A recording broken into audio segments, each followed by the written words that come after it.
Volvemos a hablar de SEO en Marketing TV, pero no de cualquier SEO, del mejor SEO y con uno de los que más saben sobre SEO. Él es socio director SEO de Webpositor, ya os estoy dando pistas. Además ha creado una plataforma que se llama Aguantalia, tiene un blog y un canal de YouTube donde también habla de SEO muy chulo y que os recomiendo. Y por supuesto, lo habéis adivinado, es Luis Villanueva, bienvenido.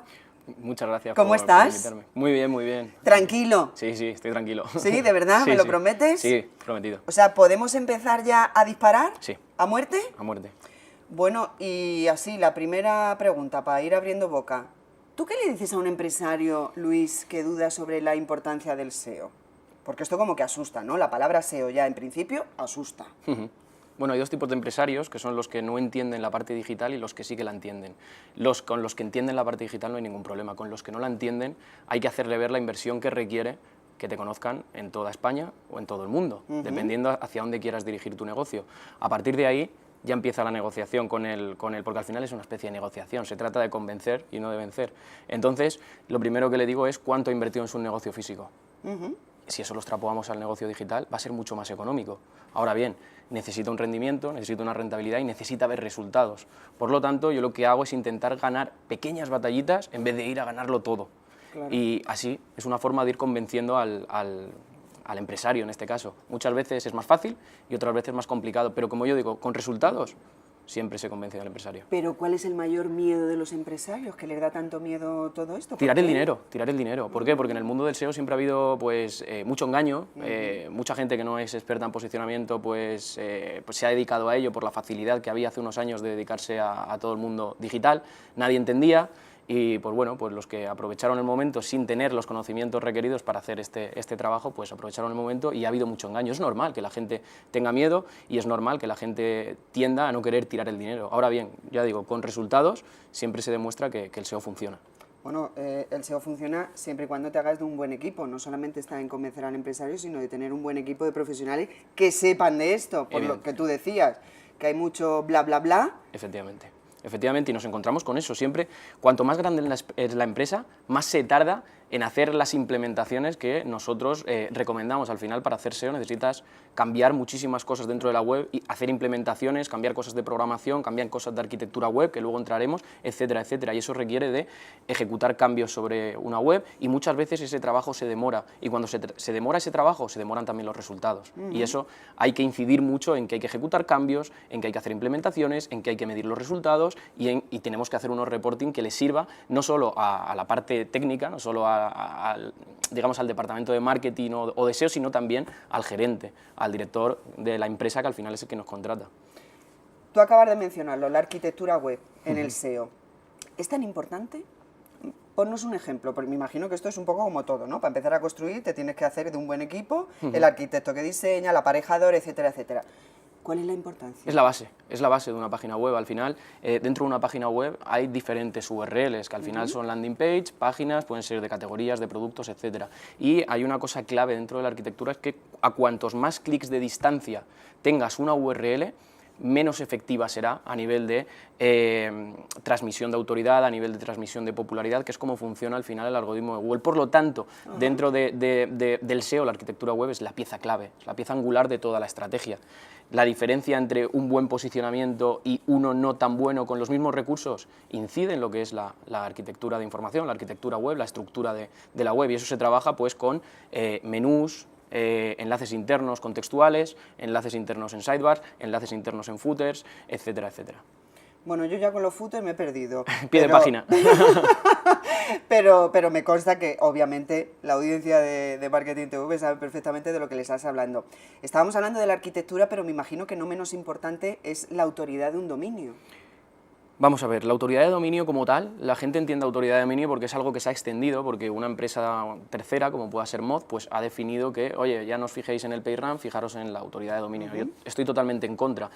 Además, creo que fue John Mueller hace poco, que comentó que ellos no tenían nada para medir lo que es la autoridad de dominio. Ahora bien, la popularidad de diferentes zonas y de diferentes URLs sí que la miden, por lo tanto la autoridad de dominio no existe. Lo que tenemos que saber es cómo transmitimos tanto la popularidad popularidad interna y externa por las diferentes zonas o clústeres, como ahora le llama Google, de nuestra página web. Y por lo tanto, ahí es donde incide el kit de la cuestión. ¿Pero hay factores clave que aumentan precisamente esa autoridad? Por supuesto, por supuesto. ¿Cuáles El son? enlazado interno, que eso Ajá. proviene de una buena arquitectura y luego de los enlaces contextuales, y también de los enlaces externos, la popularidad externa, que nos guste más o nos guste menos, al final los enlaces que vengan hacia nuestra web son fundamentales. Es lo que te reporta, claro. Además. Efectivamente, es lo que te reporta esa autoridad que la gente llama de dominio, que no es autoridad de dominio, y realmente lo que hay que trabajar es con el PageRank, porque los algoritmos de Google funcionan con el PageRank, que es lo que primero funcionó y que de repente la gente ha empezado a decir que no funciona, pero es así como funciona el algoritmo de Google para transmitir esa popularidad y para medirla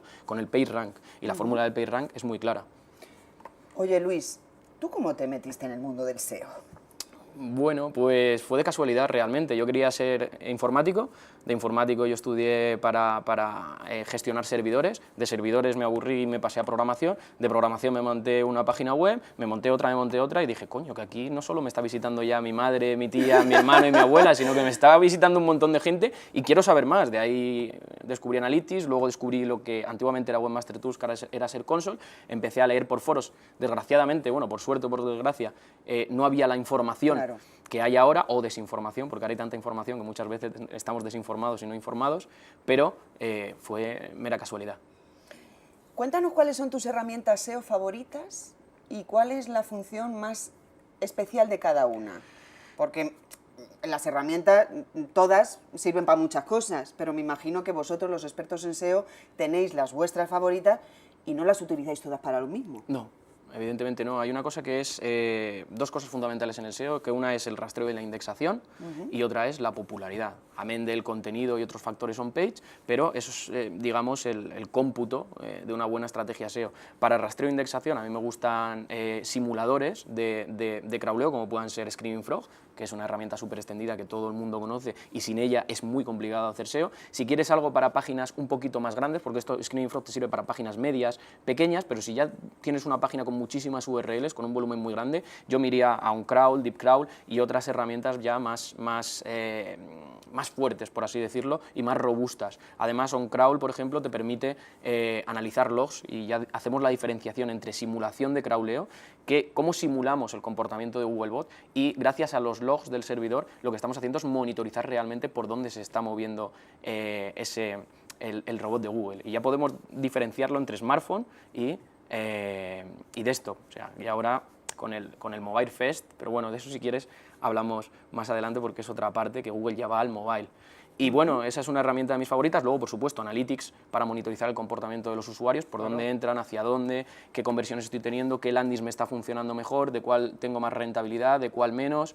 Nos dan muchísima información. Luego, con Search Console... Esa sería obligatoria. Esa es para obligatoria, SEO, claro. es obligatoria. Search Console y Analytics, además de ser gratuitas, a no ser que Analytics te pases de 10 millones de visitas, creo que es, mensuales, que ya tendrías que pagar, pero Analytics es fundamental, y Search Console también, porque al final con Search Console Google nos está dando muchísima información de si hemos tenido una penalización, si tenemos bien implementado marcado de datos, cómo está evolucionando nuestra indexación, cómo está evolucionando nuestro rastreo, cuál es el tiempo de carga en milisegundos de nuestra página, y un largo etcétera de cosas que hacen que tengamos el control total de la web. Evidentemente, para profundizar y trabajar el SEO, tenemos Screaming Frog, Deep Crawl, OnCrawl, y luego para la parte de popularidad que hemos hablado antes, con la autoridad de dominio, pues tenemos una herramienta mágica que es Ahrefs, que a día de hoy es la mejor herramienta que hay para medir esa popularidad.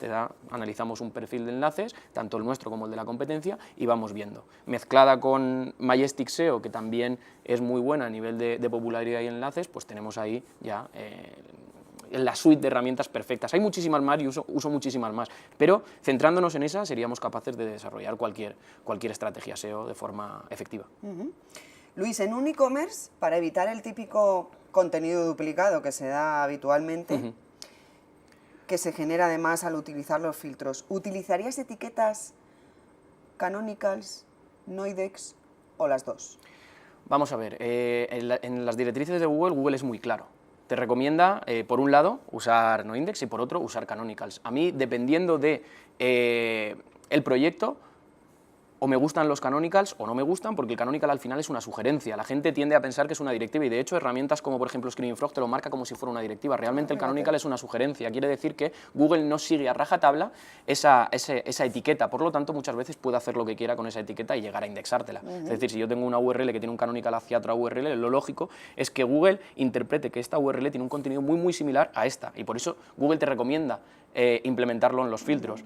¿Qué pasa? Que hay una cosa que es el presupuesto de rastreo, es que Google tiene un presupuesto de rastreo limitado y finito para cada una de las webs, y esto depende de una autoridad de página, una autoridad de tu dominio, digamos, esa popularidad de tu dominio, una autoridad de dominio, porque Google ya ha dicho que no. Entonces, claro, ahí ya estamos perdiendo rastreo. Si ejecutamos muchos filtros, pues también digamos que si tenemos un montón de enlaces a esos filtros estamos perdiendo también esa popularidad y bueno, hay otras formas más efectivas. Muchas veces podemos ejecutar los filtros con Ajax y jQuery para que no me cambie la URL, ofuscando enlaces para que no se me vaya lo que es todo el link juice hacia esa parte, pero claro, eso tiene otra contrapartida y es que al no tener esas URLs marcadas por ejecutarlo con Ajax y jQuery, no tenemos el control de esas URLs, cuánto se comparte, dónde se ha compartido, etcétera. Así que hay que jugar con eso. Pero Luis, tú decías que Google, dependiendo de estas herramientas, te las recomienda, ¿no? Son como recomendaciones. Sí, te recomienda de Google. Canonical y no Index. ¿Seguir o no esas recomendaciones de Google, no sé si influye o no en el posicionamiento SEO? A ver, claro. Vale. Siempre hay que ir de la mano con Google. Google te recomienda unas cosas, lo que pasa es que tú puedes ir un poquito más allá. Siguiendo esas directrices, al final lo que estamos haciendo es mejorar la experiencia de usuario. Es decir, yo al usuario le estoy ofreciendo lo mismo que ejecutando un canonical y cargando diferentes URLs con parámetros, lo único que no estoy parametrizando URLs, la carga va a ser más rápida y Google no va a perder el tiempo en rastrear todas esas URLs que no son relevantes. Ahora bien, muchas veces por tipo de negocio sí que es necesario usar esos canonicals. Vale. O sea, que no index, la peor de todas es no index. Hay que tener a Google hasta en las oraciones de por la noche, casi, ¿no? Bueno, ¿cómo mejorar los títulos para conseguir un muy buen CTR, Luis? Vamos a ver, lo primero que hay que ejecutar para aumentar el CTR, ¿vale? Esto sería una de las últimas partes, porque al final para medir el CTR tienes que estar arriba. Yo veo gente que empieza a medir el CTR, voy a aumentar el CTR de esto y tiene diferentes palabras clave que atacan a esa intención de búsqueda que definimos con una URL, la tiene en segunda, tercera página. Y dices, joder, pero si es que no puedes medir bien cómo te va a subir o bajar el CTR, lo primero es llegar a tener un CTR, a que mucha gente te entre en esa URL. ¿Y cómo se consigue llegar a tener un buen CTR? Con todo lo que estamos hablando, arquitectura web, o sea, que hay que popularidad, seguir los pasos, indexación, rastreo, etcétera. Dependiendo del volumen de la web, si una web es muy grande, tengo que hacer un trabajo muy efectivo de rastreo e indexación. Claro. Si la web es más pequeña, no me tengo que preocupar tanto del rastreo y la indexación, y sí que me tengo que preocupar más de la popularidad, del on-page, del contenido, etcétera. Depende del volumen de negocio. Sí que es cierto que muchas veces me preguntan, define una web grande, cualquier comercio electrónico, a pocos productos que tenga, ya va a tener 2.000, 3.000 o 4.000 productos. Y eso ya se considera una grande. Claro, porque si empiezas a aplicar filtros, se te multiplica. Claro. Si empiezas a aplicar combinaciones, se te multiplica. Imagínate una tienda online de zapatos, por ejemplo, pues tendríamos zapatos de diferentes marcas, de diferente género, ¿Sí? Puede ser de mujer o de hombre, de diferentes colores, de diferentes tipos, de tacón, por ejemplo, de diferentes texturas. Si tengo 5.000 productos y tengo que hacer las diferentes combinaciones, ya se me ha disparado. Y si luego hay que aplicar filtros también por precio, por talla, etcétera, etcétera, ha explotado.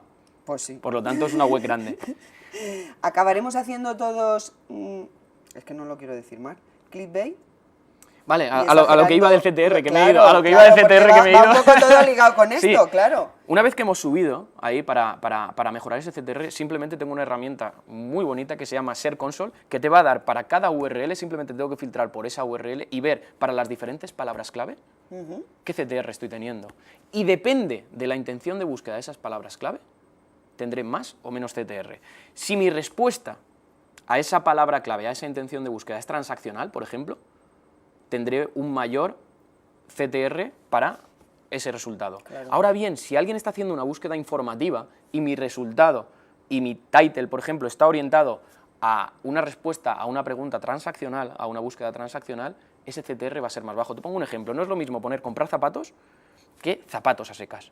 Zapatos puede ser transaccional o informativa. Claro. A lo mejor me quiero informar sobre unos zapatos o puedo comprar esos zapatos. El comprar zapatos está claro. El zapatos baratos está también bastante claro. El precio de zapatos también está bastante claro. Ahora bien, los mejores zapatos es más de investigación, más informativa, etcétera.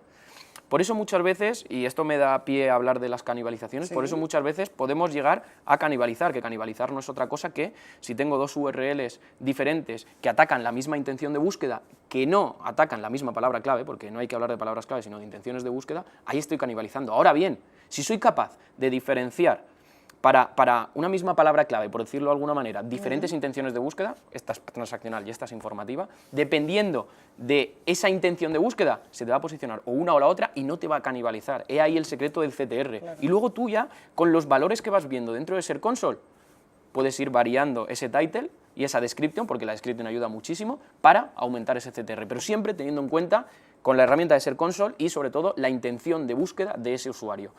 Porque si tiendo a coger una URL y atacar diferentes intenciones de búsqueda, aunque se refieran a palabras clave similares, lo que voy a hacer es empeorar la transaccional, por ejemplo, si es mi intención. Luis, pero yo creo que lo interesante es que en esas búsquedas informativas, como tú las has distinguido, eso revierta al final en una búsqueda donde la gente se gaste el dinero y por compre, supuesto, con una búsqueda informativa... Ese sería el éxito, ¿no? Que en una búsqueda informativa, al final, el que lo está buscando por informarse termine comprando. Efectivamente. Lo que pasa es que el proceso es diferente. El proceso de una búsqueda transaccional es...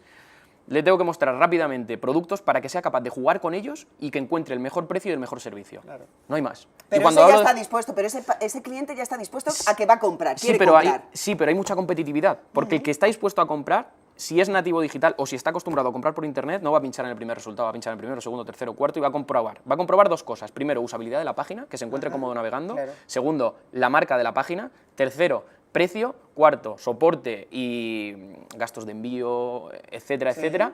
Y quinto, opiniones. O sea, que ya juegas con otra cosa para ser... Hay que luchar ahí. Claro. En cambio, en la informativa, lo que tienes que luchar es para ser capaz de convencer a ese cliente, no solo informarle, sino una vez que le has informado, que tu información sea tan buena que ese cliente no quiere irse a comprarlo en otro sitio. Tienes que derivar eso en una compra en tu site. Y luego vuelves al proceso de la transaccional. Convéncele por precio, Lo que pasa es que ya puede estar más convencido. Yo creo que eso es un trabajo duro, ¿eh? Bueno, si tengo que poner muchos enlaces salientes en una página, ¿mejor follow o no follow? ¿Cuántos como máximo? Vamos a ver, yo soy defensor de los enlaces do follow al final, porque si yo tengo una página y estoy enlazando externamente, bueno, cuando nos referimos a salientes pueden ser salientes internos y externos, pero entiendo que nos referimos a externos, ¿vale? Porque si son internos, evidentemente, los tengo que poner do follow. Claro. ¿Por qué? Porque digamos que el no follow es una forma de decir, tengo que citar a esta fuente, pero no me fío del todo de esta fuente, de las consecuencias que pueda pasar en esta fuente. Yo a mi propia página no le voy a poner eso, ¿vale? Bien, pero si yo estoy poniendo enlaces externos, se supone que estoy ampliando información. Para eso se tratan los enlaces externos. Yo estoy hablándote sobre algo y te digo, más información sobre, pum. O si estoy hablándote sobre los zapatos baratos o zapatos rojos, por ejemplo, que es el típico ejemplo, pues puedo ponerte zapatos de la marca tal y te enlazo externamente a la fuente o a la marca X. Te estoy dando más información, no tengo por qué ponerlos no follow. Pueden ser do follow perfectamente y eso va a hacer que mi contenido sea mejor para ese usuario. Y si el contenido es mejor para ese usuario, al final es bueno para Google. ¿Son recomendables los title y H1 coincidentes o es mejor que sean diferentes? Los title y H1 diferentes, vale. Antiguamente podrían ser recomendables que fueran iguales y por implementación y facilidad, dependiendo de la extensión de la web, podemos ponerlos iguales. De hecho, para facilitar una implementación dentro de un comercio electrónico, yo lo que hago, o lo que hacemos dentro de Webpositor, el equipo, lo que hacemos es coger ese H1 y ejecutar una serie como una programación para establecer titles dinámicos. Es decir, imagínate, el H1 es... vámonos a otro que no sean zapatos. Sí. Imagínate, mochilas, Vans, por poner un ejemplo. Yo lo que ejecuto en ese title para ir rápido y para hacer una implementación rápida y que sea efectiva a nivel de CTR, que lo tenemos comprobado, es ponerle comprar, siempre que estamos hablando de tienda online, comprar más H1, comprar mochilas, Vans. Y luego abro una exclamación y pongo más de... Dejo en blanco, hago la programación, modelos, que quiere decir, hazme un recuento de todos los modelos que hay en esta categoría y mételo aquí, hazme un chequeo semanal, por ejemplo, por lo tanto va a ser dinámico. Y luego, precio desde y el precio más bajo. Ese CTR, a pesar de haberlo hecho automático, lo que te está dando es la palabra clave principal para esa intención de búsqueda, una intención transaccional, le estás metiendo la variante compra, le estás metiendo la variante modelos, le estás metiendo cuántos modelos tienes, porque un usuario que llega se puede hacer una idea de cuántos modelos pueden haber de mochilas Vans, pero no todos. Claro. Por lo tanto, siempre vas a sorprender. Y le vas a poner siempre el precio más bajo de todos los que tienes. Por lo tanto, si yo estoy buscando una mochila Vans, me imagino un precio bajo, pero nunca el más bajo. Por lo tanto, ese CTR siempre va a sorprender, siempre que la búsqueda sea transaccional. El problema es cuando aparecemos para búsquedas informativas, y lo tengo comprobado. Si empezamos a subir para búsquedas informativas, vamos a tener problemas. ¿Por qué? Porque nos va a bajar ese CTR, la experiencia de usuario no va a ser tan buena, porque no quiere comprar. Y entonces hay que ver esa variante. Y cada día Google eso lo tiene más estudiado. Hay que conquistarle, Luis, Sí. que yo creo que ahí es donde tenéis vuestro talón de Aquiles, ¿no? Sí. Otro debate que está además yo creo que muy candente hoy en día. ¿El protocolo de seguridad web Ujú. influye en el SEO? Vamos a ver, Google lo recomienda, HTTPS. Yo he hecho un cambio, he hecho varios cambios de HTTP a HTTPS en páginas que ya estaban posicionadas y no he visto un gran avance en cuanto a... Ahora bien, cuando Google recomienda algo y cada día lo recomienda más, hay que hacerlo. A día de hoy no puede haber ninguna página con HTTPS. Sí que es verdad que yo hay páginas que no tengo en HTTPS, son mías y porque tampoco he querido meterme en ese jaleo por falta de tiempo, etcétera, pero cuando he tocado una web que realmente la estoy trabajando, lo primero que hago si no tiene HTTPS es cambiarlo. Vamos, HTTPS, el protocolo de seguridad y mobile es obligatorio ya. Van de la mano, vamos. Por supuesto, son los dos factores que hay que cambiar sí o sí. De todas las recomendaciones y entre comillas, muchas de ellas tonterías que suele hacer Google, estas dos son fundamentales. Protocolo de seguridad y mobile. Dentro de HTTPS, algo que la gente no conoce tanto es el protocolo HSTS, que sirve para mejorar la velocidad y digamos que no se ejecuten tantas redirecciones innecesarias. Por lo tanto, el HSTS, joder, siempre me equivoco, el HSTS, ¿vale?, es necesario también dentro de esa implementación siempre que se pueda, ¿vale? Eso cualquier programador puede hacerlo. Luis, ¿las redes sociales no sé si favorecen, influyen en el SEO? ¿Tú cómo lo ves? Porque Vamos a ver. tenemos opiniones para todos los gustos, Sí. tú lo sabes. Ah, Yo creo que es un debate entre los SEO El debate, casi que está a la orden del día. El debate lo tumba Google, ¿vale? Desde el momento que dice que las redes sociales no son un factor de ranking. Por lo tanto, no son un factor de ranking. Ahora bien, directo. Indirectamente, estoy convencido de que influyen. No estoy convencido, tengo pruebas de que influye. Es decir, si yo a través de las redes sociales soy capaz de traer gente, la gente le gusta mi contenido, lo comparte, a través de esas comparticiones cada vez me entra más gente, mejora la experiencia de usuario, tengo entradas directas, tengo búsquedas por marca, tengo enlaces gracias a esos compartimientos de redes sociales, a esos shares, al final es todo un conjunto de cosas que indirectamente sí que están haciendo que otros factores directos, que son factores de ranking, estén apareciendo dentro de esa página. Por lo tanto, indirectamente sí, 100%, directamente no, porque Google ya ha dicho que no es un factor de ranking. Madre mía, Google, ¿eh? ¿Cómo se está poniendo? ¿Se hacen demasiadas malas prácticas en el sector o eso es una cuestión del pasado? ¿Cuáles son a tu juicio las peores, además? Antiguamente sí, ¿vale? Ahora ya no. Ahora ya, si entendemos por malas prácticas comprar enlaces, es lo único que se sigue haciendo. Pero es que Google no te deja otra, ¿vale? Es muy bonito coger y decir... Le hizo la trampa. Es muy bonito coger y decir por parte de Google necesitas enlaces, cuantos más mejor y cuantos más de calidad mejor, porque al final la popularidad de tu sitio tiene que subir. Y además, en el último congreso donde fue Gary Illyes, que es otra de las personas de Google que está al frente para hablar tema de Google con los webmasters, ya comentó, dice, rankear una página web en un mercado medianamente competido, ya no te hablo alto, sin enlaces, es prácticamente imposible. Si Google ya te dice eso y te dice, no, gracias a tu contenido tienes que ser capaz de atraer esos enlaces y tienen que ser naturales. Muy poco margen de maniobra. A día de hoy los enlaces se compran, se piden o te buscan las castañas para sacar enlaces. Ahora bien, tienes que saber qué tipo de enlace coger, qué frecuencia, es decir, qué velocidad, la zona donde vas a colocar ese enlace, qué sentido tiene. Al final se trata de coger y decir dónde pondría yo un enlace en el sitio que me genere ventas. Es decir, si esta página me va a traer ventas, es buena para poner un enlace. No solo por el hecho de poner un enlace que me vaya a traer la popularidad, no. Siempre hay en ese tipo de páginas. Bueno, ya sabes, el blanco y el negro, lo bueno y lo malo, el demonio y el angelito.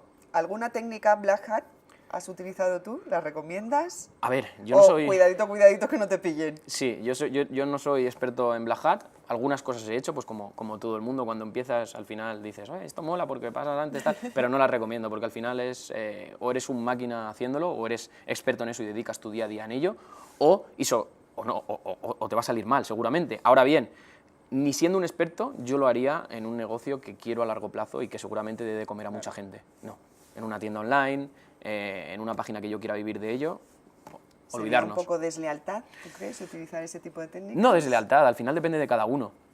Porque al final no está afectando a nada. Ese tipo de técnicas pueden afectar al algoritmo de Google, no a ninguna persona ni al bolsillo de nadie. Por lo tanto, pero bueno, que al final, si Google no te pilla hoy, te pillará mañana, y si no, dentro de un año, y si no, dentro de 2, y si no, dentro de 3, cuando sus algoritmos sean prácticamente perfectos. No se le escapa a uno, ¿ves? ¿Qué es? Primero, ¿qué es? Explícame. PBNS. ¿Qué son las PBNs? Bueno, pues las PBNs son unas, como el propio nombre le indica, redes de blogs privadas que se hace pues para... Dice, como su propio nombre indica, pues no, PBNS. Bueno, es verdad, Private Blog Network, es verdad, PBN. Sí, son redes de blogs privadas que al final lo que hacemos es... yo la he usado mucho tiempo, a día de hoy lo que me queda es para mis propios proyectos, yo no lo uso y creo que cada vez van a funcionar menos, pero a día de hoy funcionan y muy bien. Al final se trata de, si no te quieres gastar dinero en enlaces, gástatela en dominios que ya tengan una cierta autoridad, popularidad, perdón, que ya tengan una cierta popularidad, y que tengan muchos enlaces externos apuntando. Si son de tu temática mejor, si están limpios mejor, cambiarle las IPs a cada uno para que parezcan. Al final se trata de que parezcan webs totalmente diferentes, que tengan diferentes dueños, y desde ahí tú te enlazas. Y entonces no tienes que buscar, gastarte el dinero, hablar con unos, con otros, para que te pongan el enlace, etcétera. Es una técnica bastante... Es una manera de maquillarlos, ¿no? Sí. Con distintos estilos. Y lo raro es que hoy funciona. Fíjate, fíjate. Yo creo que en el futuro dejará de funcionar, pero claro, Pero nunca se mientras sabe. funcione, a vosotros os viene bien, ¿no? Yo ya he dejado de usarlo hace bastante tiempo, así para a lo mejor algún proyecto que yo quiero sacar rápidamente sí que la uso, porque la tengo ahí, pero para proyectos a largo plazo, proyectos de clientes, no la uso. Bien. ¿Y cuáles son los pasos que debe seguir un e-commerce para posicionarse en los buscadores? Vamos a ver, primero, al final lo que tienes que saber cuál es el objetivo, qué está vendiendo y cuál es el objetivo de ese comercio electrónico. Muchas veces nos ponemos a querer posicionar un negocio digital sin tener claros los canales. ¿Cuáles son mis canales? ¿Uno de ellos es SEO? Definitivamente sí. Vamos a centrarnos solo en SEO. ¿Quién es mi competencia? ¿Cuál es mi público objetivo? Porque el público objetivo es que nadie lo define nunca. Claro. Y es algo fundamental, porque yo tengo una tienda de ordenadores y mis ordenadores, el que menos vale 1.200 euros. El que ponga ordenadores baratos no va a ser cliente mío. Claro. No tengo que atacar esa intención de búsqueda. Entonces, empezando por ahí, ¿quiénes son mis potenciales clientes? ¿Cómo buscan esos clientes? Por lo tanto, hay que hacer un estudio de palabras clave. ¿Qué producto tengo? Muchas veces tampoco se conoce el negocio. Empiezo a trabajar el SEO y digo, si es que no sé qué estoy vendiendo, ni cómo, ni nada. ¿Qué hace diferente a ese comercio electrónico de los otros 100.000 que hay? Porque no será el primero. Claro. ¿Qué hace diferente? ¿Qué podemos potenciar? ¿Cuáles son los productos que más rentabilidad tienen? Y yo cojo esos productos que más rentabilidad tienen, veo cuáles son los que tienen más búsquedas, menos competencia, y establezco, digamos, un equilibrio entre las dos cosas para empezar a ganar pequeñas batallitas para ir viendo resultados. Con ese dinero que vas ingresando, sigues invirtiendo para ir a las más difíciles, digamos, las top tails, las short tails y las long tails. Las palabras clave top, las palabras clave que son más cortitas y más difíciles de posicionar, y luego las long tails, que suelen ser las más fáciles, donde los grandes monstruos no se suelen meter tanto. ¿Se requiere mucha paciencia en el mundo SEO? Sí, desgraciadamente sí. Bueno, no, desgraciadamente no, porque al final el que lleva mucho tiempo y está ahí arriba es porque se lo merece, normalmente. Entonces, pero tampoco... es trabajo, constancia y paciencia. Por supuesto, y muchos O sea, conocimientos el que quiera técnicos... correr mucho está equivocado. No, está equivocado. Que se vaya a correr a un circuito. Además, no es lógico, yo siempre Claro. pongo el mismo ejemplo. Si a mí me ha costado 5 años llegar hasta aquí, ¿sería justo que viniera un tío y en un mes me adelantara? No. Ahí hay truco. Sí, efectivamente. Ahí hay truco, ahí hay truco. Luis, ¿cuál podría ser la distribución perfecta de una página de inicio para un e-commerce? Muy buena pregunta, me gusta, me gusta, me gusta, me gusta. La página de inicio de un comercio electrónico, ya lo dije hace poco en uno de los vídeos, la gente lo que suele hacer es fijarse en la competencia. La competencia lo que hizo fue fijarse en otro. Y ese primero, seguramente, no tendría mucha idea de lo que estaba haciendo, o lo hizo cuando Google no era lo que es ahora. Claro. Lo primero que hay que tener claro es que los productos, a diferencia de lo que la gente piensa, en la mayoría de nichos de mercado es lo que menos busca la gente. No busca la referencia de ese producto, busca la categorización de ese producto. Te hago yo la pregunta a ti. ¿Cómo buscarías tú una mochila para ir a hacer andar, por ejemplo? Ir de montañismo. Pues mochilas montañismo. Ahí está. Eso es una categorización de un montón de mochilas. Pero no buscarías mochila de montañismo 3, 4, 5, 6, 7, 8, 9, que es la referencia. Uy, no, claro. No buscas el No, producto, no. buscas un conjunto de productos que se categorizan en Claro. mochilas de montañismo o mochilas para hacer montaña diferentes, ¿vale? Entonces, eso es lo importante realmente, no el producto. ¿Y qué nos encontramos en la página de inicio de un comercio electrónico? El producto. Yo creo, y bueno, no creo, está testeado y estoy convencido de que lo que hay que hacer es indicar al usuario dónde está el contenido que está buscando. Claro. Porque en la página de inicio, el usuario solo va a caer en esa página directamente o por una búsqueda de tienda de, por ejemplo, pero no cuando está buscando rápidamente un producto. No es normal que un usuario caiga en la página de inicio, vea 3 productos y compre. Y compre uno, no. Lo que sí que es normal es que el usuario entre y le digas, tengo esto y esto. Pinche en eso, filtre, elija Es verdad. y compre luego. Es verdad. Que Yo al como final, usuaria, obviamente, ese es un poco la rutina, ¿no? evidentemente, sí que en la página de inicio siempre recomiendo poner productos que generen sorpresa, y generar sorpresa, ¿qué es? Un descuento agresivo, Claro.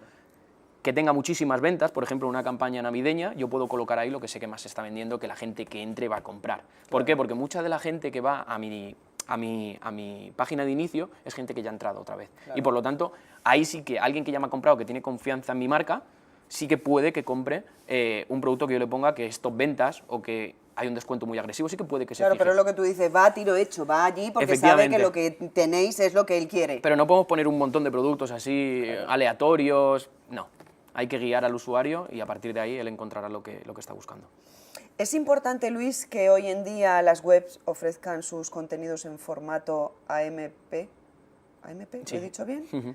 ¿Adaptados para los móviles? Sí, seguimos, antes he comentado protocolo de seguridad Claro. y móvil. AMP es móvil. ¿Es Evidentemente lo que cada más vez... usa la gente? El móvil, vamos a ver, hace poco salió un estudio en el que se decía que más de la mitad de las búsquedas que se hacían en Google ya se hacían desde móvil. Claro. Por eso, Mobile First. Ahora Google, dentro de poco, ya lo ha comentado John Mueller, va a sacar Mobile First, que no es otra cosa que la primera indexación y el primer crawleo se va a hacer en mobile, no se va a hacer ya en desktop. Por lo tanto, lo que tengas mal en mobile o la diferencia que tengas en mobile te afectará en desktop. Y esto que hacíamos ahora, que por usabilidad en móviles quitabas a lo mejor unos enlaces que estaban en una sidebar que te aparecían abajo para que no quedara feo, el tema de las migas de pan, ocultar contenido, aunque bueno, esto John Mueller dice, sí, lo haces bien, ese contenido oculto lo vamos a poder leer, pero no me fío.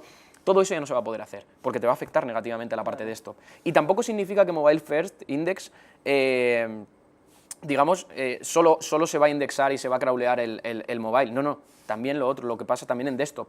Lo que pasa es que la prioridad es mobile y los updates serán en el mobile. Por lo tanto, es importantísimo. Y en cuanto a AMP, 3/4 de lo mismo. Mejora la velocidad, cachea Google, etcétera, etcétera. Cuanta más velocidad, mejor para el usuario, mejor para Google porque gasta menos recursos. Al final, Google no quiere perder dinero, por así decirlo, en rastrear cada página. Y para Google, dinero es tiempo. Cuanto menos tiempo emplee en servir una página, por así decirlo, mejor. Y en rastrearla. Y para el usuario, cuanto menos tiempo tarde en Efectivamente, cargarse, efectivamente, dice, eso te va a "Quita, mejorar. me voy a otro". Efectivamente, te va a No, mejorar la tampoco experiencia de tengo usuario. tiempo para perderlo. Y cuando buscas algo, buscas porque necesitas o información o comprar, y además lo queremos todo para ayer. Efectivamente. ¿No? El cliente se ha vuelto muy exigente en ese sentido. A mí ¿no? me pasa todos los días. Yo estoy ahí con el móvil y digo, venga. Claro. Y todo lo para Y por mucho que te interese, a veces dices, va, lo quito. Sí, sí, Imagínate. porque es como que tienes la sensación de que estás perdiendo el tiempo. Por eso, bueno, yo creo que lo de la paciencia no solamente en los SEO, sino también en los clientes y consumidores. ¿Cuál es la mejor estrategia de SEO para las paginaciones, Luis? Aquí hay muchísima variedad y, como siempre, depende del proyecto, depende cómo se esté rastreando ese proyecto, si es muy grande, si muy pequeño. Lo normal para una paginación, lo estándar, es poner lo que ponen las directrices de Google, rel next, rel prep. Luego Google te da otra variedad, que es, si tiene mucha paginación, pon un view all, que el view all yo nunca lo llegaré a entender, es algo que recomienda, muchas veces y en muchas ocasiones lo ha hecho, más antiguamente, que es, a pesar de tener paginación, pon siempre un enlace hacia un view all, que es como ver todo, y tendrás ahí todos los productos y Google rastreará eso. Es algo que no tiene mucho sentido, que a mí no me convence y lo descartaría totalmente, pero bueno, Google lo recomienda. Luego, dependiendo del tipo de paginación, también podrías ejecutar canonicals, que tampoco lo recomiendo. Y luego, pues bueno, pues tenemos la opción de, si tengo muchísimas paginaciones, lo primero que hay que tener en cuenta es que yo tengo que intentar cargar el máximo número de productos en cada página sin que afecte a la velocidad de carga de la página, sin que afecte. Y luego me van a salir una serie de ¿Encaje de páginas. bolillos? Sí. Eso es un encaje de bolillos, Sí. Luis. Sí, y luego me va a salir, digamos, una serie de páginas. Si tengo muchas páginas, dependiendo de lo que me interese que rastree Googlebot, que es el robot de Google, puedo coger y decir, rastréame solo las 5 primeras o rastréame solo las 3 primeras y las demás bloquealas.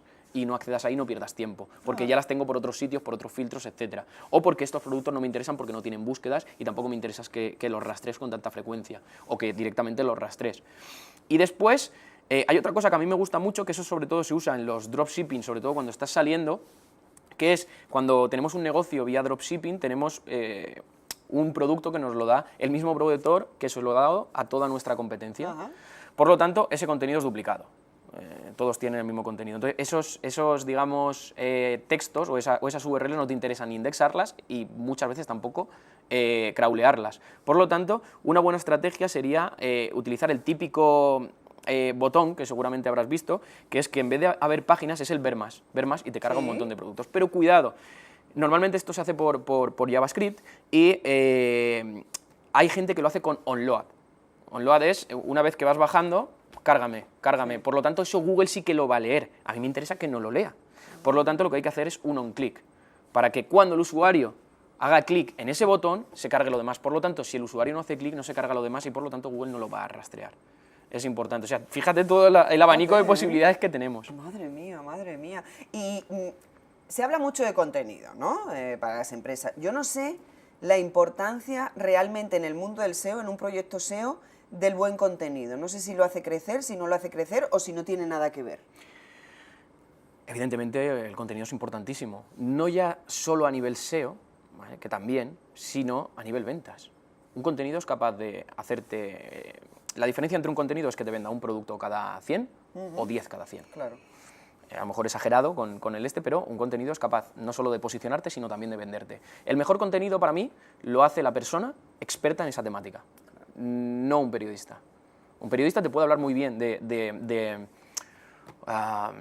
no sé, de cómo hacer un masaje a nivel fisioterapeuta, pero el fisioterapeuta seguramente te lo va a explicar mejor. Claro. Por lo tanto, ten un experto o expertos en tu temática y tendrás los mejores contenidos. Luego, esos expertos pueden formarlos para que sean capaces de trasladar esa información a nivel contenido para SEO y a nivel contenido para ventas, que lo Claro, orienten que son a cosas vender. distintas.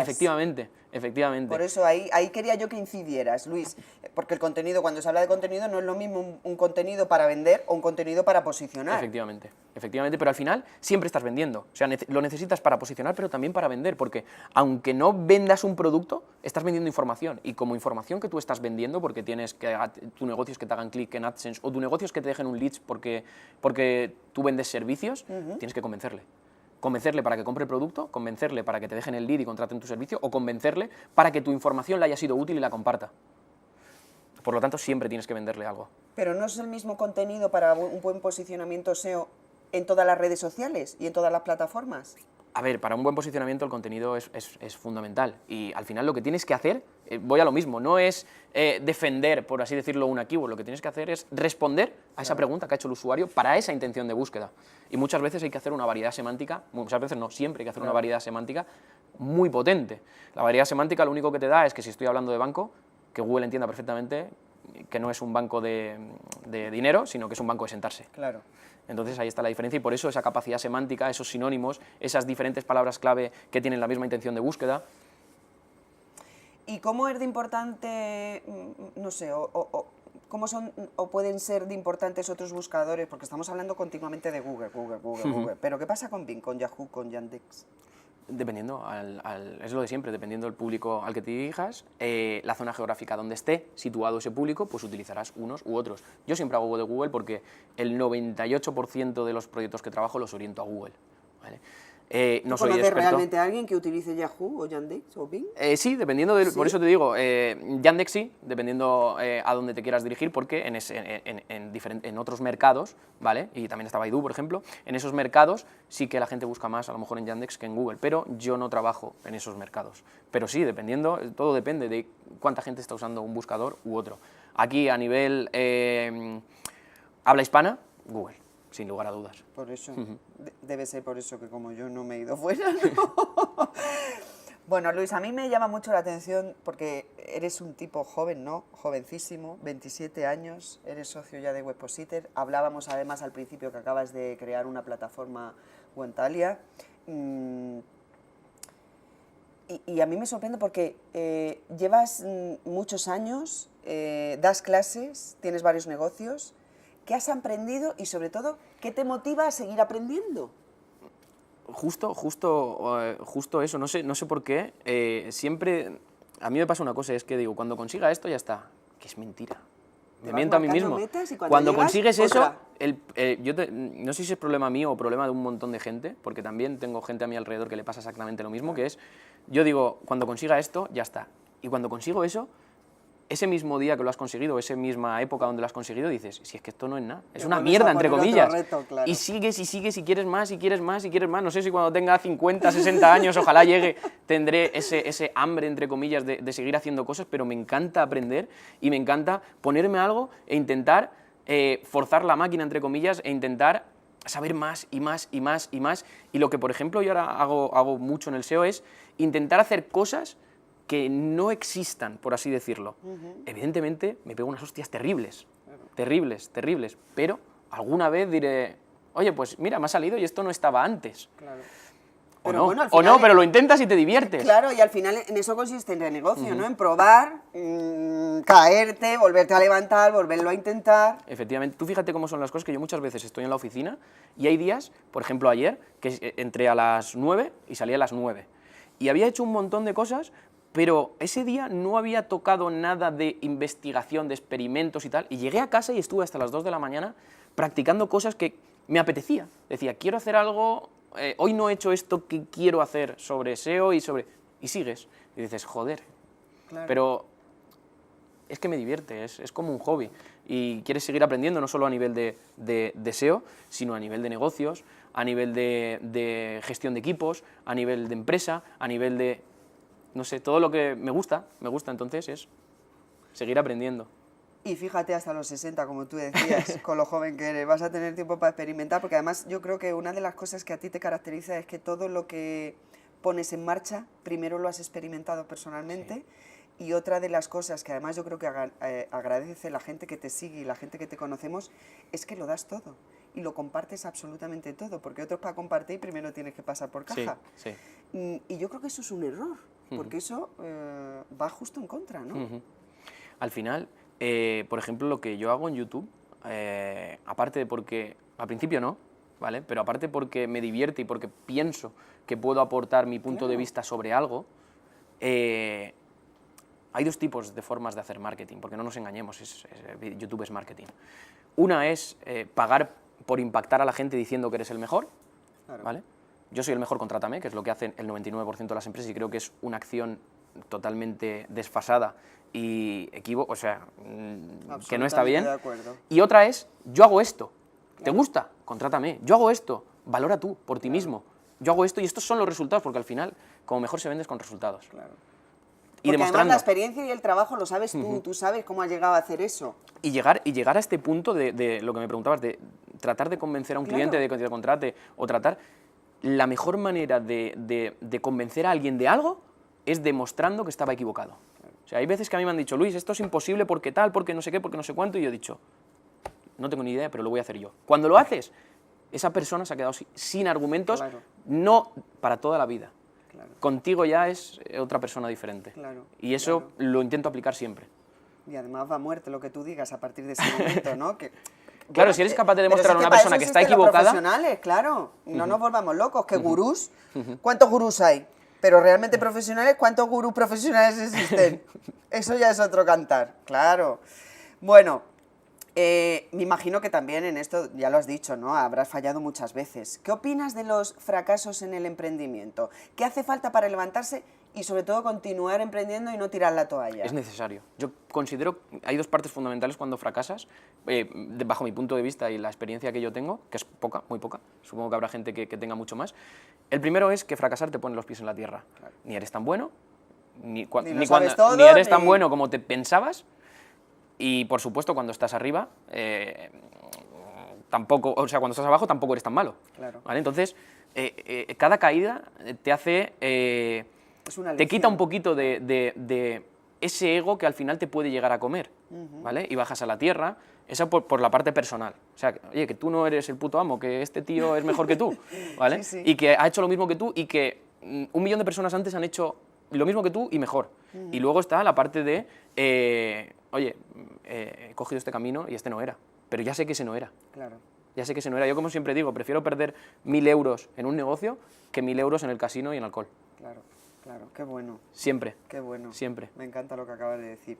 ¿Y qué valores consideras imprescindibles en la gente de tu equipo? Porque claro, también me imagino que a la hora de caerte y levantar, es bueno tener alrededor un equipo, gente, tu socio, sin ir más lejos, confía en ti, pero vamos, a pie juntillos y tapándole los ojos, ¿no? Y yo creo que eso también te impulsa, Sí. te ayuda, te motiva, ¿no? Tener alrededor gente que cree en ti Sí, a muerte. totalmente, totalmente. Mi socio, que es Óscar, desde el primer día, Exacto. pues, por suerte, pues confío en mí. Y por suerte, pues, joder, nos entendemos muy bien, muy bien, muy bien. Claro. Y, joder, los valores bueno, yo al final lo que hemos intentado en Webpositor es trasladar, era una de las, digamos, no de las condiciones, sino lo que nosotros quisimos impulsar es el alma. Claro. El alma, yo tenía una cosa en mente que era, esta empresa y todo lo que haga tiene que tener mi alma. Claro. Y mi alma es lo que yo intento hacer en mi día a día, siempre. Una cosa que es fundamental, que es, si te vas a dormir y descansas, es que las cosas que has hecho están bien. Claro. Y eso lo intento siempre. Prefiero perder dinero y descansar que ganar dinero y no descansar. Claro. Entonces eso es fundamental y eso es lo que intentamos impregnar siempre en el equipo y en la empresa, porque al final la empresa no depende de uno, depende de todo el equipo. Y valores importantes dentro del equipo, el primero es la lealtad. Claro. La lealtad. El que esa persona, digamos, no solo se fije en lo que tú haces, ¿vale? Sino en que esté ahí siempre disponible, en que intente defender cuando tú no estás, en que intente hacer más y más y más, y al final nosotros es lo que intentamos, porque los conocimientos técnicos, eso ya es lo que se supone que, Claro. que tenemos que tener, pero luego hay otra serie de cosas que es lo que te he comentado, la lealtad, el fijarse en lo que las personas estamos haciendo y sobre todo a mí no me gusta mucho la gente que no es transparente. Esto que lo ves venir. Sí, Que sí, dices, sí. la intuición esa que te hace pensar de, tiene algo raro. Sí, algo no me termina de cuadrar, Efectivamente, ¿no? tú puedes ser una persona de una forma, de otra o de otra, pero se te ve. Claro. Se te ve. Sí, A sí. esas personas, sin Fuera, problema, pero el que delantero, fuera. dices, uff, algo oculta, yo siempre pienso lo mismo, algo oculta, no me convence. Claro. No sé por qué. Yo también prefiero a la gente que viene de cara, Sí. aunque sea para decirme algo malo, pero que venga de cara, Sí. no que lo diga por detrás. ¿Y qué personas tienes como referente en tu vida y en tu trabajo? Joder, muchas, muchas, muchas. Bueno, pues tengo personas conocidas, evidentemente como no podía ser de otra manera, yo soy del Atlético de Madrid. Lo sé. Y Simeone pues para mí es un referente por lo que ha hecho con el equipo. O sea, saliéndonos del fútbol, con la gestión que ha hecho de un equipo de personas, de un grupo de personas, sacando lo mejor de cada uno. Y eso es en lo que yo me fijo, intento sacar lo mejor de cada uno, porque unos necesitan que le des una palmadita en la espalda cuando lo hace mal, y otros necesitan que les pongas retos cuando lo hacen mal, y otros necesitan que te midas con él para hacerlo mejor, y eso... Pero todos son necesarios para que el engranaje funcione. Por supuesto, y eso es lo que ha conseguido él, y yo me fijo siempre en lo que él ha hecho para eso, extrapolándolo a lo que yo intento hacer, Claro. porque al final yo soy un aprendiz, ¿vale? E intento hacer las cosas de la mejor manera que puedo, y por eso te pegas la hostia y dices, bueno, por aquí no, por aquí. Claro. Entonces, joder, qué mejor manera de un tío que ha demostrado que con el mismo equipo que no se ganaba nada se pueden conseguir cosas, que ha revalorizado el precio de cada humano, por así decirlo, y que ha conseguido... Que ha devuelto la ilusión. Efectivamente, y que ha conseguido un montón de cosas con un grupo de personas que ha conseguido que, oye, que fe.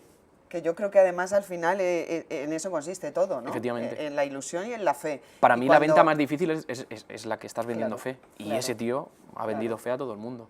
Y volverte a ilusionar aunque te hayas caído 33 veces, pero sigues creyendo en el proyecto, sigues creyendo en que esto es posible y al final lo demuestras con el trabajo. Otra persona también que me gusta mucho, por ejemplo, a pesar de que muchas veces los comentarios que hace y las cosas que tal no me gustan, pues es Risto Mejide. Y lo que valoro de su persona es que él en cada momento que yo le he visto ha mostrado cómo estaba él por dentro. Claro. O sea, pero hay que cuando saber leer la letra pequeña de Risto. Sí. Claro, porque es una persona muy sarcástica, tiene un Sí, humor por supuesto, muy por supuesto. inteligente, Pero hay gente que, no le lo tiene, coge. o que no le gusta ese sarcasmo, hay gustos para todos, pero el que para mí tiene mucho valor que tú puedas proyectar siempre tu forma de ser y no lo intentes ocultar. Es decir, si él no está en un buen momento, lo proyecta. Sí, absolutamente. Si él está más contento, como ahora, lo proyecta. Si él... Y hay una cosa también que a mí me gusta mucho de él, que es que, a pesar de ese sarcasmo que tiene, nunca lo ha tenido con las personas menores. No. Nunca, No. nunca. Cuando lo has visto en televisión, nunca, siempre ha intentado animar a esas personas pequeñas, a pesar de que lo hicieran bien o lo hicieran mal. Claro. O sea, que el tirón de orejas siempre se lo ha dado a las personas que ya eran mayorcitas. Yo creo que eso, él se enfrenta en igualdad de condiciones. Yo creo que él no se aprovecha precisamente de nadie. Efectivamente, y eso es una cosa también para... Pero no para todo el valorar. mundo sabe cogerle el punto, ¿eh? No. No Yo todo por lo el mundo menos a mí sí que me gusta, o sea, no te voy a engañar. Claro. ¿Y cómo te gustaría que te vieran dentro de 10 años? Pues no me lo planteo. Realmente... No sé. Es una pregunta complicada, ¿eh? Y con mala leche. No sé. ¿Cuál es tu siguiente reto? Es que realmente no tengo un reto a largo plazo. Intento trabajar día a día en lo que me gusta y lo cuando que has se me da bien. llegado a concluirlo, vamos a por el siguiente. Es que cuando llegas a concluirlo ya sabes cuál es el siguiente. Claro. Pero ahora mismo, dentro de 10 años, pues a mí me encantaría seguir siendo feliz como soy ahora. Porque a lo mejor no sé si es una buena o una mala respuesta, pero seguir siendo feliz. A lo mejor dices, pues mira, yo estoy aquí porque me apasiona, pero la ilusión de mi vida es montarme una granja de peces en lo alto de una montaña. La ilusión de mi vida es la que estoy haciendo ahora mismo. Pues no tienes nada más que Entonces, decir. espero que dentro de 10 años siga todo igual. Te sigamos encontrando, no hombre, todo igual no, muchísimo mejor. Hombre, pero por lo menos claro, que me pero quede como te estoy. seguiremos encontrando dentro de este mundo, que es el que a ti te apasiona. Ojalá. ¿Cuáles son las claves que tiene que tener en cuenta un negocio offline para pasar al online? Sobre todo lo que hemos hablado al principio, el que esa persona o ese gerente esté dispuesto a creer en el proyecto y esté dispuesto a remar conmigo. O sea, yo doy el 150% si tú también lo das. Claro. Lo que no puedes hacer es decir, toma, y yo me despreocupo y sin saber, sin ver, sin nada, empezar a meter caña. Y esto tal, y esto cual, pues, si tú no estás apoyando. Si no me estás dando recursos, claro. si no entiendes el negocio, primero tiene que entender cuál es el negocio digital, cómo funciona, qué procesos se llevan, etcétera, etcétera. Y a partir de ahí ya puede dar el salto al negocio digital, entendiendo que el negocio digital no es un regalo, no es pones 5 euros y empiezas a vender, que es lo que mucha gente se cree. O le pides ayuda a tu cuñado. Efectivamente. Por favor, pues, por supuesto. dime que no es tirando del cuñado o de un amigo que yo sé que sabe que no sabe nada. Error, es tirar eso sí que es tirar el dinero, eso es tirar el dinero. Y ¿Pero cuántos casos de estos te has encontrado, Luis? Muchos. Todo el mundo se piensa que es experto en redes sociales por hacer un cursito de community manager. Efectivamente. No, señores. Efectivamente. Esto es mucho más serio, ¿no? Estamos hablando de poner a empresas en un nivel, a crear ventas, a captar clientes. Y son cosas serias. Por eso digo que depende de lo que entiende una persona por community manager. Si una persona entiende por community manager que simplemente el community manager tiene que ser un agregador de contenido, cojo este contenido, lo pongo, cojo este contenido, eso cualquier persona lo sabe hacer. Ahora, trazar una estrategia, saber cuánto tienes que gastar en cada momento, a qué público segmentado tienes que ir, cómo coger público de tu competencia, hay muchísimas cosas. Luis, hablábamos antes precisamente de que una de las cosas que más admira la gente de ti o que más agradece la gente de ti es que lo que sabes lo compartes. Y lo compartes además ahora a través de ese canal de YouTube, muy interesante, lo decía al principio y lo vuelvo a repetir, porque para el que esté así un poco despistado, ¿qué es lo que pretendes a través de ese canal de YouTube? ¿Sobre qué tratas? Es sobre SEO. De momento, sobre SEO. Nunca sabes en qué va a... si puede cambiar la temática o puedo abrir más temáticas dentro de un tiempo, porque al final estoy haciendo lo que me gusta. Claro. Es decir, a mí hay una cosa que no me gusta, que es calendarizarme cosas que son las que tengo que explicar. Es decir, yo no me puedo calendarizar, esta semana voy a hablar de esto, esta de esto. Mi calendario es qué hice ayer. Esto es lo que voy a contar. Y muchas veces saco una cosa y a los 2 días lo estoy contando. Me dicen mis compañeros, tío, vamos a hacerlo primero nosotros. No sé, es ese afán de querer compartir algo que he descubierto, como un niño pequeño, que he descubierto esto y estaba aquí escondido y tal. ¡Pum! Y lo tengo que compartir, no sé por qué. Pero no es por nada en especial, es por no sé, soy más feliz así. Claro. Digamos. Y la gente te lo agradece, además, pero si es que además eso Sí. al final te reporta... Pero bueno, el mundo de YouTube es un poco raro. Hay gente que agradece, hay gente que no, hay gente que se mete un poco contigo. Al final, cuando estás expuesto públicamente, cuanto más expuesto, más leña. Pero como yo digo, si haces caso a eso... Bienvenido al club, Luis. No, yo siempre pienso que si haces caso a las críticas, no mereces estar de cara al público. O sea, Además, yo siempre he o no dicho tienes que, que estar. exacto, cuando estás de cara al público tienes que tener muy claro que a la gente le gustas, te quiere y te odia en igualdad de condiciones. Y además, mucha gente de la que te odia por envidia.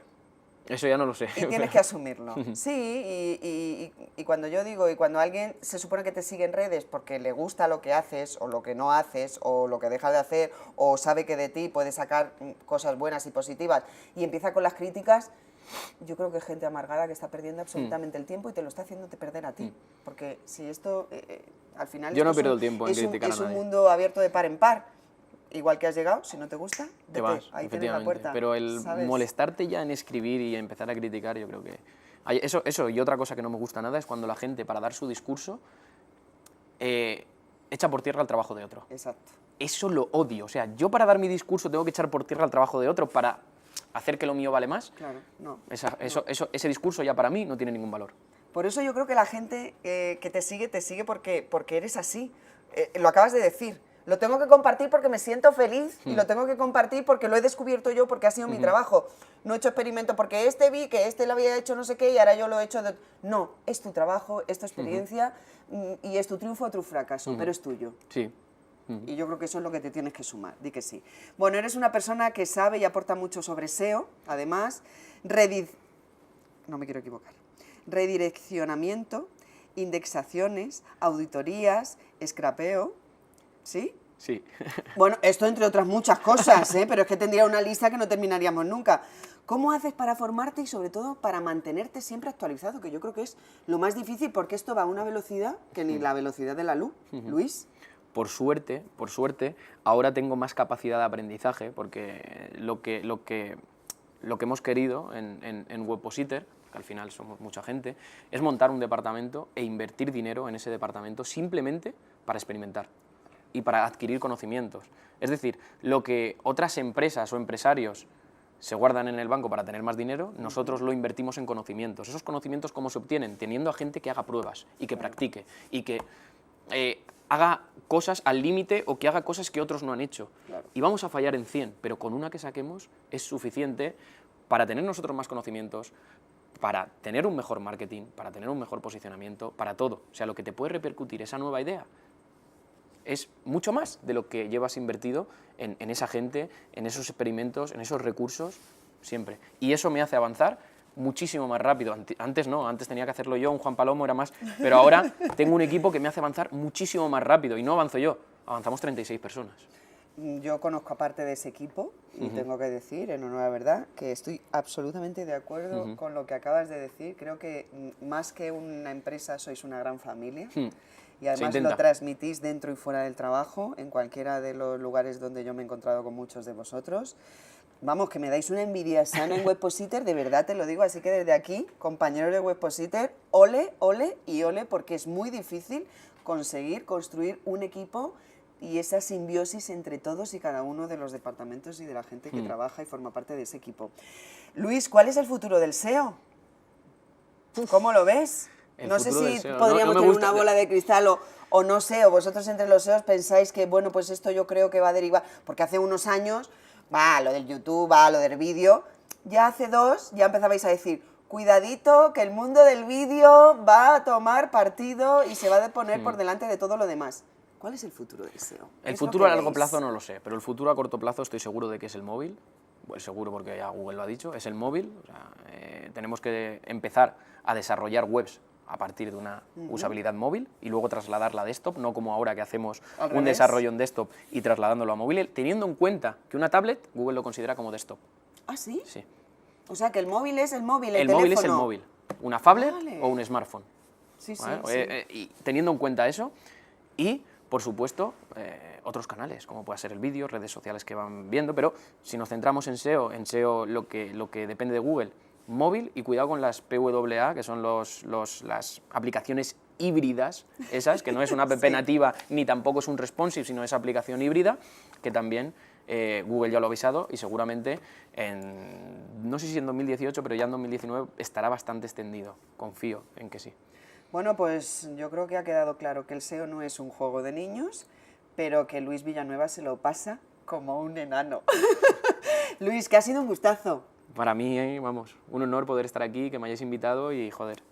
Y ya sabéis, todo lo que queráis saber sobre SEO, buscar a Luis Villanueva en YouTube, en su blog, en Webpositor, en el mundo online. Gracias.